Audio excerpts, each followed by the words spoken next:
Ma'am ఇప్పుడు ఫిబ్రవరి వస్తుంది కదా, అసలు ఫిబ్రవరి నెలలో ఏ ఏ రాశుల వారికి ఎలా ఉండిపోతుంది అంటారు?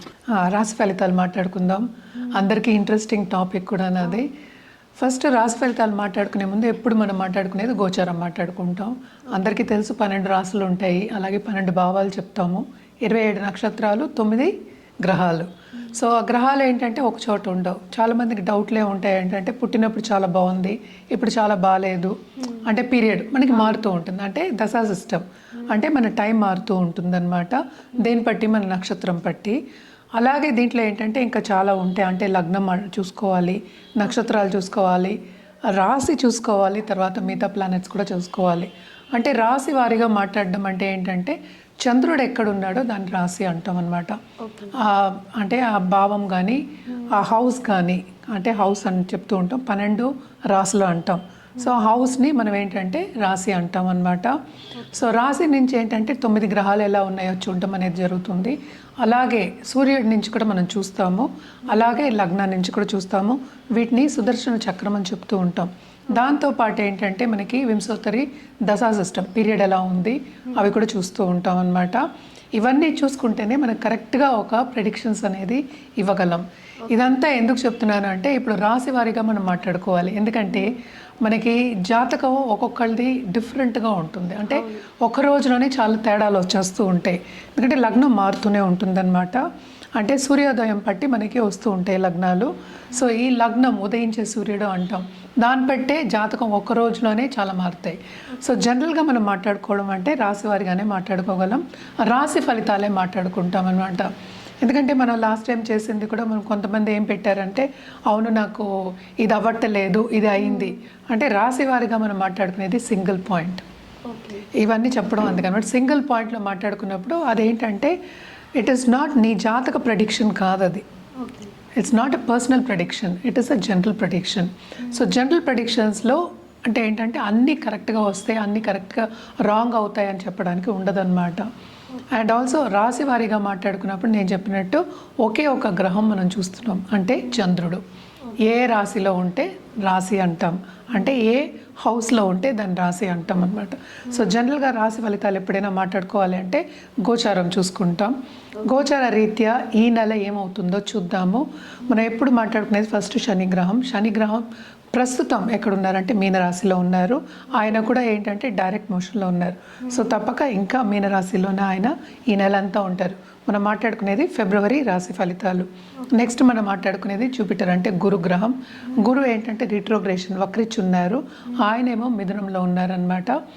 రాహు కేతువులు ఎక్కడున్నాయంటే మనకి కుంభంలో రాహు, అలాగే కేతు ఏమో మనకి సింహంలో ఉన్నారనమాట. ఇవి కూడా ఈ నెల అంతా ఇక్కడే ఉంటాయి. మనం ముందు కూడా మాట్లాడుకున్నాం, కూటమి జరుగుంది అంటే ఏంటి, ధనుర్రాశిలో.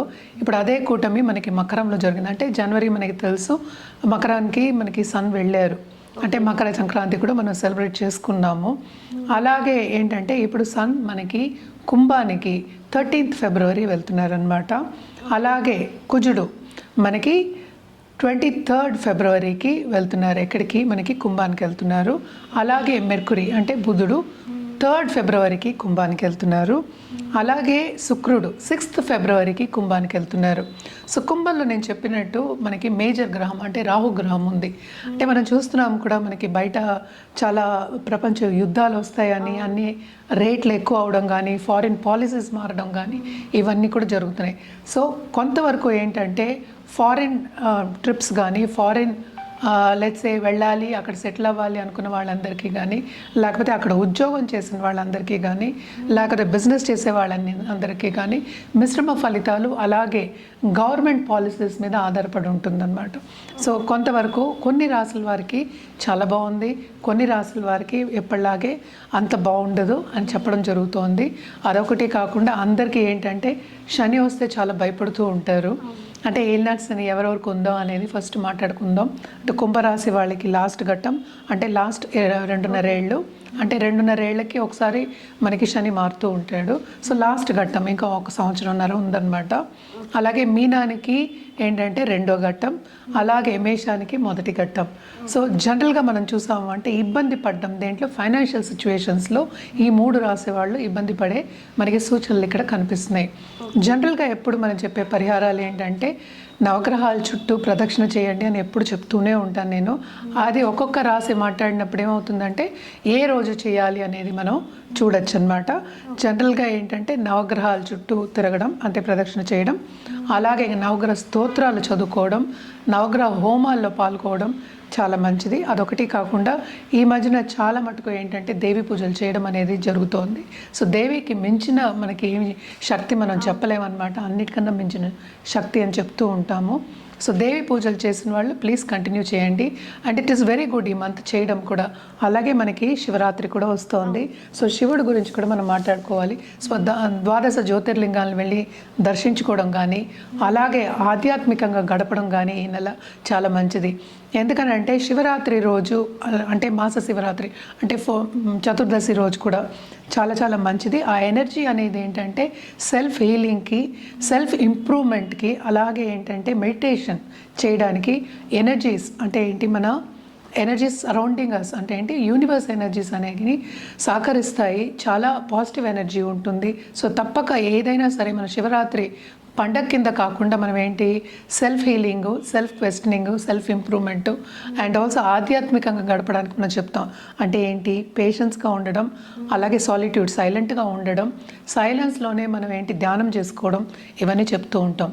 అదంతా ఎందుకు మనం సరిదిద్దుకోవడానికి, మనకి ఏం కావాలో అని ఫస్ట్ తెలుసుకోవడానికి.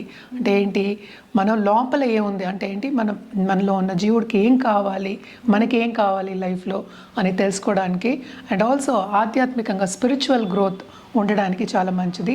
అదే ఈరోజు కూడా ఏంటంటే ఉపదేశం తీసుకోవడం అనేది కూడా చాలా మంచిదన్నమాట. సో తప్పక ఉపదేశం తీసుకోండి. లేకపోతే రాత్రి అంతా జాగారం చేసి శివనామంతో జాగారం చేసి శివుని తలుచుకుంటూ తెల్లారగట్ట అంటే లేచి మళ్ళీ మన కార్యక్రమం చేసుకోవడం అనేది చాలా మంచిదన్నమాట. అందుకనే ఈరోజు కూడా ఎక్కువ ఏంటంటే మన ప్రసాదాలు కూడా చెప్పాము. అండ్ ఆల్సో మనకి ఎక్కువ అంటే పండగ కింద మనం చెప్పాం, అంటే పెద్ద పండగ అన్నట్టు చెప్పాం. ఏదైనా సరే ఆధ్యాత్మికంగా చేసుకోవడం, మనకి మనం ఇంప్రూవ్ చేసుకోవడానికి చెప్తూ ఉంటాము. సో జనరల్గా ఏంటంటే నీళ్ళు పాలు ఏంటంటే శివుడికి ఏం వేస్తాం, ఇవే వేస్తాం, పళ్ళు ఇవే ఉంటాయి ఎక్కువ. ఇది అన్న పాయసాలు లేకపోతే పరవానాలు అంటే అరిసెలు ఇలాంటివి పెద్ద పండగ కింద మనం తీసుకోకుండా ఆధ్యాత్మికంగా స్పిరిచువల్ గ్రోత్ గురించి మనం ఆలోచించుకుని, ఎందుకంటే ఇది కూడా వెరీ ఇంపార్టెంట్ లైఫ్కి కనుక తప్పక ఆలోచించుకుని ముందుకెళ్ళడం అనేది చాలా మంచిది. ఈ ఫిబ్రవరి నెలలో తులారాశి వారికి ఎలా ఉండబోతుంది అంటారు? తులారాశి వాళ్ళకు కూడా మిశ్రమ ఫలితాలే చెప్పాలి. ఎందుకంటే జూపిటర్ చూపు అంటే ఏంటంటే దృష్టి ఉంది. సో బ్లెస్సింగ్స్ అనేవి వీళ్ళకి చాలా బాగున్నాయి. అంతే ఏంటి వాళ్ళు చేసే పనిలో కెరియర్ పాత్లో కానీ లేకపోతే ఏంటంటే పై వాళ్ళ బ్లెస్సింగ్స్ అనేవి చాలా ఎక్కువ ఉన్నాయి కనుక వాళ్ళు పై వాళ్ళు అంటే ఏంటి నీ బాసెస్ చెప్తున్నా సూపర్ బాసెస్ వాళ్ళందరూ మనన పొందే ఛాన్సెస్ ఉన్నాయి. వాళ్ళ ఎంకరేజ్మెంట్ అనేది ఎక్కువ ఉంటుంది ఈ నెలలో. సో కెరియర్ పాత్లో కూడా కొంతవరకు డెవలప్మెంట్ అనేది చాలా ఉంటుందన్నమాట. ఫైనాన్షియల్ సిచ్యువేషన్ కూడా ఇంప్రూవ్ అయ్యే ఛాన్సెస్ మనకి ఎక్కువ కనిపిస్తున్నాయి. అలాగే మనం చూసాము అంటే కూడా 11th లార్డ్ అంటే సన్ గాడ్ కూడా ఇప్పుడు ఏంటంటే మనకి మకరంలో ఉన్నారు, ఆయన 4th ఉన్నారు. సో కంఫర్ట్ లెవెల్ అనేది ఇప్పుడు చాలా బాగుంది. లక్ అనేది ఇప్పుడు ఫేవర్ అవుతుంది. అంటే కొత్త బిజినెస్లు కానీ కొత్త ఆపర్చునిటీస్ కానీ వచ్చే ఛాన్సెస్ ఉన్నాయి. ఎస్పెషలీ ఫారిన్ నుంచి వచ్చే ఛాన్సెస్ మనకి ఎక్కువ కనిపిస్తున్నాయి. ఎందుకంటే ఇప్పుడు కుంభానికి వెళ్తున్నాయి అన్నీ. అంటే ఈ రాశికి అధిపతి కూడా కుంభానికి వెళ్తున్నారు, సెకండ్ లార్డ్ కూడా కుంభానికి వెళ్తున్నారు. సెకండ్ లార్డ్ ఇప్పుడేమో ఎగ్జాల్టేషన్ పొజిషన్లో ఉన్నారు. సో తప్పక వీళ్ళకి లోన్స్ కొంతవరకు తగ్గే ఛాన్సెస్, వీళ్ళకి ప్రెషర్ అనేది ఫైనాన్షియల్ ప్రెషర్ అనేది తగ్గే ఛాన్సెస్ ఈ నెలలో బాగా కనిపిస్తున్నాయి. తప్పక ప్రమోషన్ వచ్చే సూచనలు. అదొకటి కాకుండాను ఇప్పుడు కెరియర్ పాత్లో ముందుకెళ్ళాలి అని ఎగ్జామ్స్ రాసే ఛాన్సెస్. ఎందుకంటే ఇప్పుడు ఏఐ వచ్చేసాయి, కొత్త కొత్త సబ్జెక్ట్స్ వచ్చేసాయి, కొత్త కొత్త ఇన్వెన్షన్స్ వచ్చేసాయి. వాటిల్లో నేర్చుకుని పైకి వెళ్ళే ఛాన్సెస్ మనకి కనిపిస్తున్నాయి. అంటే ఈ నెలంతా స్టడీ అనుకుందాము, నాలెడ్జ్ గెయినింగ్, దాన్ని బట్టి ముందుకెళ్ళడం, ఆ కెరియర్ని ఎలాగా ముందుకు తీసుకెళ్ళాలి అని ప్లానింగ్ వేసుకోవడం అనేది మనకి ఈ నెలలో కనిపిస్తుంది అనమాట. తప్పక ఈ నెల మొత్తం అంతా వీళ్ళకి ఎంజాయ్మెంట్ ఉండే ఒక నెల కింద మనం చెప్పుకోవాలి. చాలా మటుకు వీళ్ళు అదృష్టవంతులే ఈ నెల అని చెప్పాలి. అలాగే ఏంటంటే పెళ్ళి కావాలి అనుకున్న వాళ్ళందరికీ కూడా గురుచూపు ఉంది కనుక మంచి మ్యాచెస్ అవి వచ్చే ఛాన్సెస్ మనకి ఎక్కువ కనిపిస్తున్నాయి అన్నమాట. సో తప్పక బాగుంటుంది. అటు దాంపత్య జీవితంలో కూడా కొంతవరకు అనుకూల పరిస్థితే ఉంటుంది. ఎవరికైనా ఎడబాటు ఉండి కొంతవరకు డిసగ్రిమెంట్స్ ఉన్నప్పటికీనూ కొంతవరకు అండర్స్టాండింగ్ నేచర్ వచ్చే ఛాన్సెస్, ఎందుకంటే పేషెంట్గా ఉన్నప్పుడు ఎవరికైనా అండర్స్టాండింగ్ నేచర్ అనేది వస్తుంది. సో తప్పక పేషెంట్గా ఉండమని మనం చెప్పడం అనేది జరుగుతుందన్నమాట. అలాగే ఏంటంటే ప్రొఫెషనల్స్, ఎస్పెషల్లీ మన లాయర్స్ కానీ లేకపోతే ఇండిపెండెంట్ కన్సల్టెంట్స్ కానీ వీళ్ళందరికీ కూడా ఈ నెల ఎక్కువ రాబడి వచ్చే ఛాన్సెస్ మనకి కనిపిస్తుంది అన్నమాట. అలాగే మనం చూసాము అంటే బిజినెస్ పీపుల్ కానీ లేకపోతే ఫైనాన్షియల్ ఇన్స్ట్రుమెంట్స్లో ఉన్న వాళ్ళకి కానీ లేకపోతే స్టాక్ ట్రేడింగ్లో ఉన్న వాళ్ళకి కానీ కొంతవరకు లాభం వచ్చే ఛాన్సెస్, అంటే ఏంటి అట్లీస్ట్ ఒక 10% అయినా స్టాక్ పెరిగే ఛాన్సెస్ మనకి కనిపిస్తున్నాయి అన్నమాట. తప్పక వీళ్ళకి కూడా ఖరీదైన వస్తువులు కొనుక్కునే ఒక మంత్ కింద మనం చెప్పుకోవాలి. ఇంట్లో కూడా ఏంటంటే శుభకార్యాలు ఉండే ఛాన్సెస్ మనకి ఎక్కువ కనిపిస్తున్నాయి. బంధుమిత్రుల కలయిక ఉంది. అలాగే ఏంటంటే తప్పక వినోదాల్లో పాల్గొవడం, అందరు ఫ్రెండ్స్ తోటి సన్నిహితంగా ఉండడం, ముందుకెళ్ళడం, హ్యాపీగా ఉండడం అనేది మనకి కనిపిస్తుంది అన్నమాట. అలాగే ఏంటంటే నిరుద్యోగులకి ఉద్యోగ అవకాశం, ఎస్పెషలీ గవర్నమెంట్ రంగంలో ఉన్న వాళ్ళకి తప్పక ఏంటంటే లక్ అనేది ఫేవర్ అవుతుంది. ఎందుకంటే ఎప్పుడు second half of this month after 13th. అలాగే ఏంటంటే కమర్షియల్గా కూడా వయబుల్ ఉంటుంది. అంటే ఏంటి, ఫుడ్ రంగంలో ఉన్న వాళ్ళకి కానీ లేకపోతే క్యాంటీన్ పెట్టుకున్న వాళ్ళకి కానీ కేటరింగ్ చేసే వాళ్ళకి కానీ తప్పక ఏంటంటే ఎక్కువ ఏంటంటే బిజినెస్ విస్తరించే ఛాన్సెస్ ఎస్పెషల్లీ ఈ రాశిలో ఉన్న వాళ్ళకి మనకి కనిపిస్తుంది అనమాట. ఏదైనప్పటికీ ఈ నెలంతా కొంతవరకు వీళ్ళకి ఎంజాయబుల్ మంత్ కింద, హ్యాపీ మంత్ కింద హ్యాపీగా గడుస్తుందని తులారాశి వాళ్ళకి చెప్పుకోవాలన్నమాట. తప్పక వీళ్ళు ఏంటంటే ఫస్ట్ లక్ష్మీ గణపతి పూజ చేయడం కానీ, హోమాలు చేయడం కానీ, లేకపోతే దాంట్లో పాల్గొనడం కానీ, లేకపోతే ఇప్పుడు ఏంటంటే దశమహా విద్య ఇవి కూడా చేస్తున్నారు, గుప్త నవరాత్రులు అవుతున్నాయి, ఆల్మోస్ట్ అయిపోయాయి. సో అలాంటి పూజలు చేయడం కానీ, ఏంటి దశమహావిద్యాలకి చేయడం కానీ, శక్తి పూజలు చేయడం కానీ చాలా చాలా మంచిదన్నమాట. అదొకటి కాకుండా మహాలక్ష్మికి నిత్యం కొలవడం చాలా చాలా మంచిది. అట్లీస్ట్ ఒక దీపం పట్టుకొని కొంచెం అగరత్తి తిప్పుకుని ఒక 5 నిమిషాలు ఆధ్యాత్మికంగా గడపడం అనేది చాలా మంచిదన్నమాట. అదొకటి కాకుండా గోవుకి ఆహారం పెట్టడం, అంటే పూజించడం, గోవుని ఎవ్రీ ఫ్రైడే పూజించండి, చాలా మంచిది. అలాగే నిండు ముత్తైదువుని ఇంటికి పిలిచి బ్లెస్సింగ్స్ తీసుకోండి, ఇంకా మంచిది. ఈ నెలంతా తప్పక ఏంటంటే శివశక్తుల్ని ధ్యానం చేసుకుంటూ, లేకపోతే మెడిటేషన్ ఒకటే, బట్ తలుచుకుంటూ ఈ నెలంతా గడపడం అనేది చాలా మంచిదన్నమాట. అండ్ ఆల్సో కలర్స్ విషయానికి వస్తే కనుక తప్పక వీళ్ళు రోజ్ పింక్ నుంచి రెడ్ వరకు వేసుకోవడం మంచిది. దాంతోపాటు ఏంటంటే సిల్వర్ చేర్చుకోండి. ఎవ్రీ ఫ్రైడే ఈ కాంబినేషన్ వేసుకు చూడండి, చాలా బాగుంటుంది. రుద్రాక్ష విషయానికి వస్తే కనుక తప్పక వీళ్ళు ఏంటంటే షష్ఠముఖి రుద్రాక్ష, అంటే షణ్ముఖి చెప్తున్నాను నేను, షణ్ముఖి రుద్రాక్ష వేసుకోవడం చాలా మంచిది. దాంతోనే మనం ధ్యానం చేయడం కూడా చాలా మంచిది అనమాట. అదొకటి కాకుండా వీళ్ళు తప్పక ఏంటంటే ఏకముఖి కూడా యాడ్ చేసుకోవచ్చు. దాంతోపాటు ఏకాదశముఖి కూడా వేసుకోవచ్చు. ఏదైనప్పటికీ ఇదంతా మనం ఏంటంటే జాతక రీత్యా ప్రిస్క్రైబ్ చేయడం అనేది జరుగుతుంది.